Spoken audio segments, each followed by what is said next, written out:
Hey friends, welcome to my first episode of Makeup Muse, where I get a chance to talk to you about all things art while I'm doing my makeup. So let's go ahead and get started. Today's episode is about Lady Godiva. So if you have heard of Lady Godiva, she might be like chocolate company would come to mind. Godiva chocolates. Some of their imagery is actually of Lady Godiva, I believe. So we got to go back to like 11th century Mercia, before England was England, and it was separated. Lady Godiva, or rather Godifu, was actually her Old English name, which means gift of God. But I'm just going to call her Godiva because it's much easier. She was married to Earl of Mercia, Leofrich. So I'm going to tell you about the legendary ride of Lady Godiva, and then we're going to break it down. I'm going to tell you about some of the things that make it unrealistic, and then some of the reasons why people would believe it, and just all of the stories and how it's developed over time. And I'd also like to touch base on some paintings as well, by some Victorian era painters that I like. The story starts out that Leofrich, the husband and the Earl of Mercia, Lady Godiva's husband, he apparently imposed a really heavy taxation on the small township, a modest farmland township of Coventry. And because these were Lady Godiva's people, she begged Leofrich to lift the high taxation.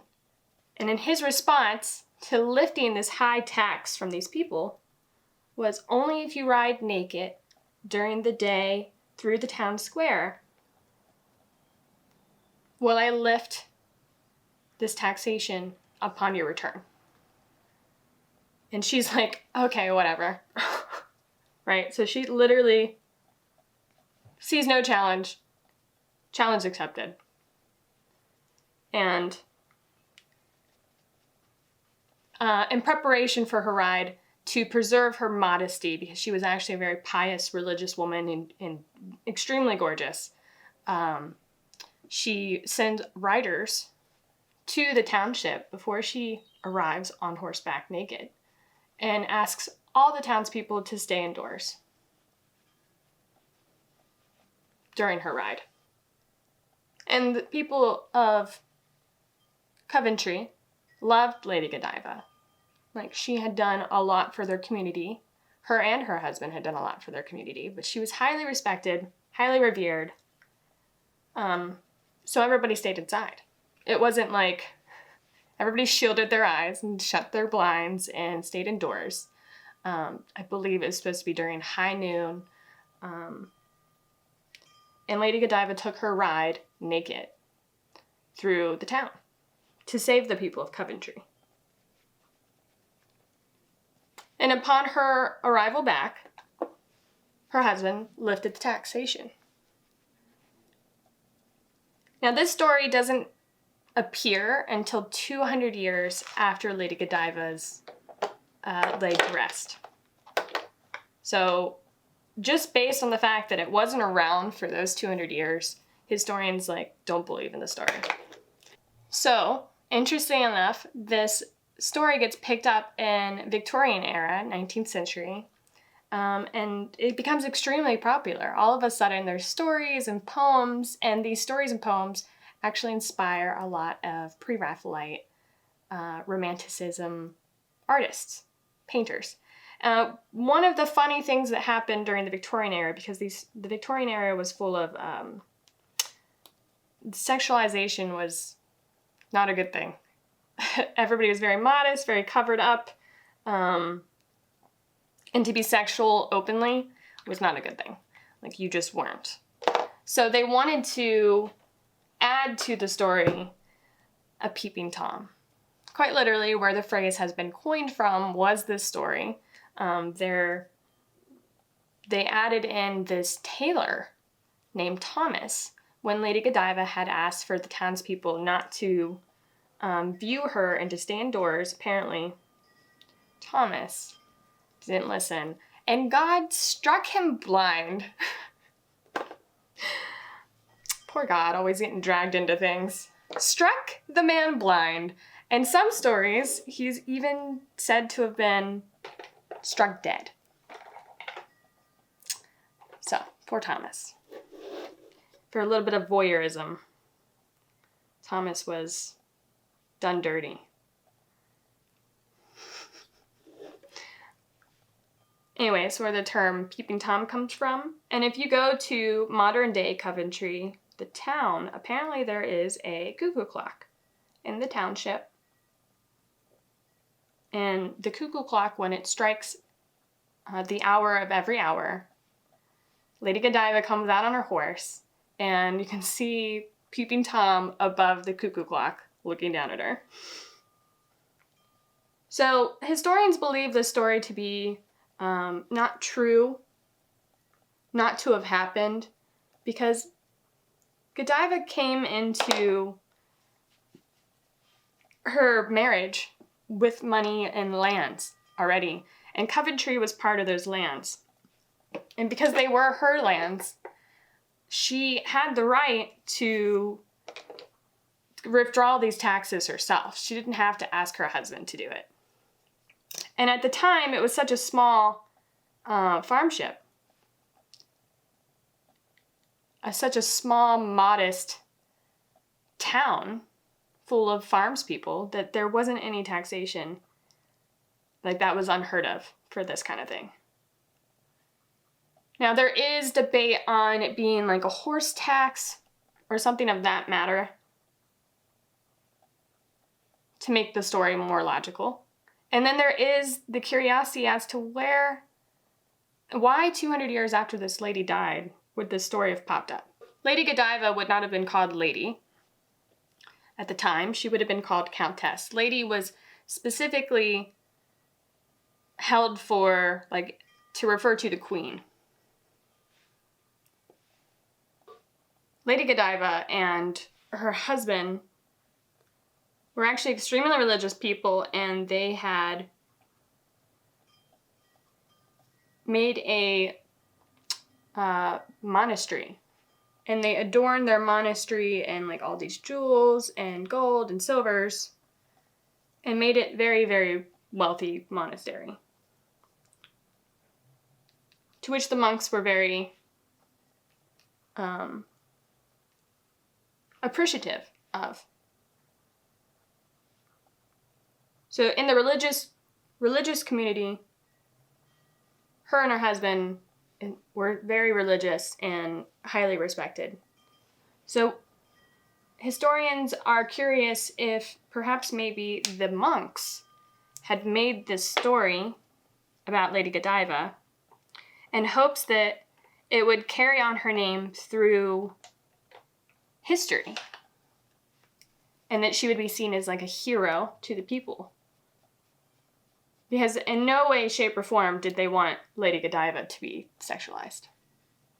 So unfortunately, she has become a very sexualized image. And now she is related to chocolates, which are supposed to have a decadent sexual feeling to eating chocolates. The chocolate company wants you to feel sexy when you're eating chocolates.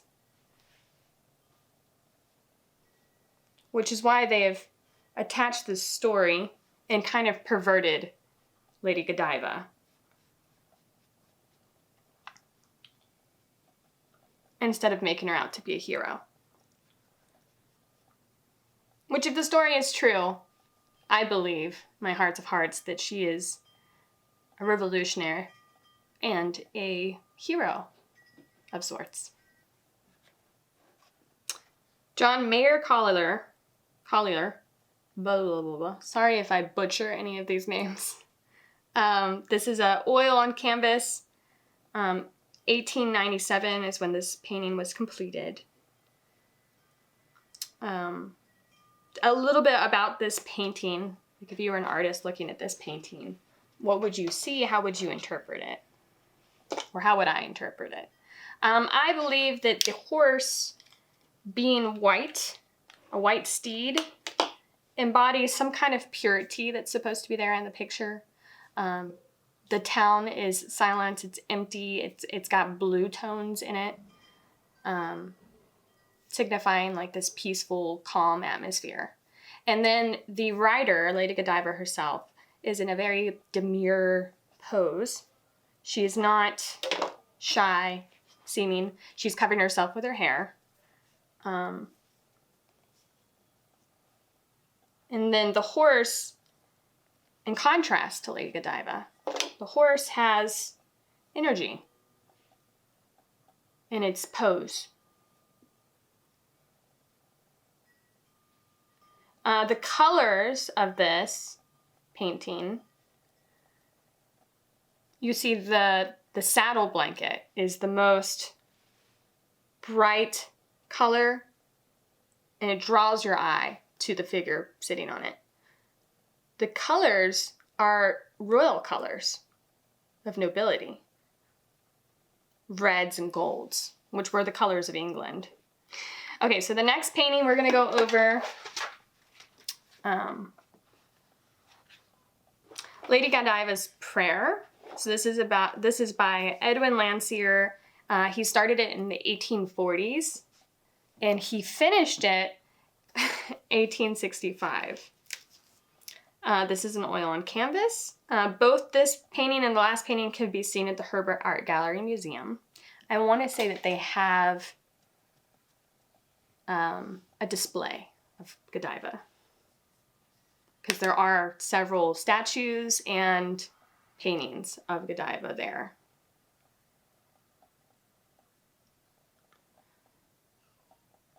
So this one, Victorian neoclassicism instead of pre-Raphaelite.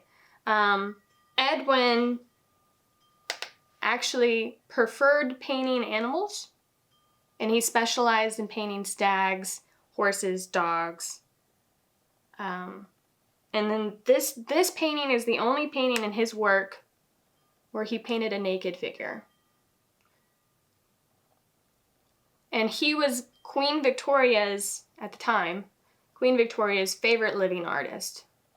So there are some parts of the painting that are kind of supposed to be devoted to her. There's like a crown in the painting.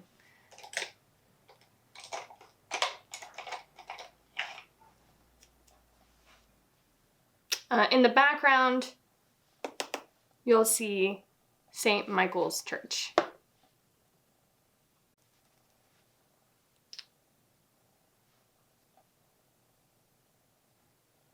Edmund Blair Leighton is the artist of this next painting. This is right after Godiva has a conversation with her husband, and he said, you know, ride naked through the township during the day, and upon your return, I will lift the taxation on people. And she goes, I guess, upstairs or into her room or wherever she's at, and like contemplates.